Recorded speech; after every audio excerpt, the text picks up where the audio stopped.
గురించి కానీ ఇంక ఏ రకంగా మిమ్మల్ని హేళన చేస్తూ మిమ్మల్ని అవమానపరుస్తూ మీ మోడెస్టీని దెబ్బతినే విధంగా ఉండేటట్టుగా ప్రవర్తిస్తూ ఉంటే అతను ఏమన్నా యాసిడ్ ఫాల్ ప్రోసెస్ అతను ట్రై చేస్తూ ఉన్నాడు అంటే అప్పుడే మీరు కంప్లైంట్ ఇవ్వచ్చు.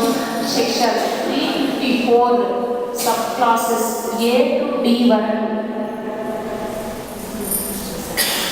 మీకు ఐపీసీలో మన కోసమని కేవలం మన రక్షణ కోసమని ఈ చట్టాన్ని పొందుపరచడం జరిగింది.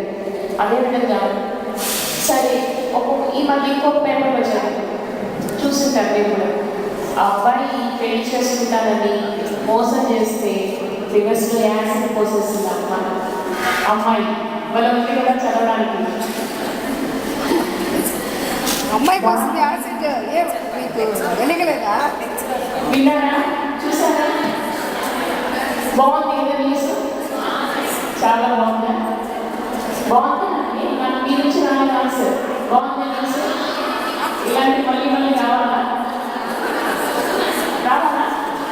అయ్యి బాబు మనల్ని ఏం చేసేస్తారండి. వినడానికి కొంచెం పోరాట కనిపించినా కానీ అది కూడా నేరమే.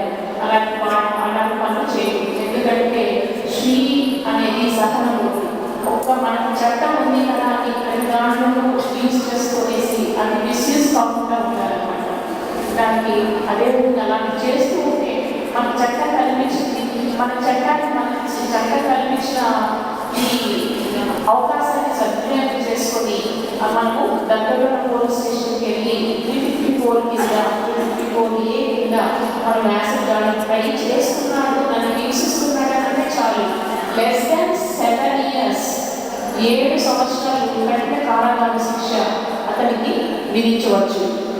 అంతేకాకుండా ఇన్ కేస్ ఏదైనా యాసిడ్ దాడి వల్ల అమ్మాయికి ఏదైనా డిస్లొకేషన్ అంటే ఫేస్లో కానీ లేకపోతే బాడీలో ఎక్కడైనా వేరే మార్పు వచ్చిందనుకోండి, ఆ అమ్మాయికి విక్టిమ్ కాంపన్సేషన్ అనేసి section 357A of CRPC criminal procedure code కింద ఆ అమ్మాయికి కాంపన్సేషన్ కూడా మన డిస్ట్రిక్ట్ లీగల్ సర్వీసెస్ అథారిటీ వాళ్ళు తీస్తారు.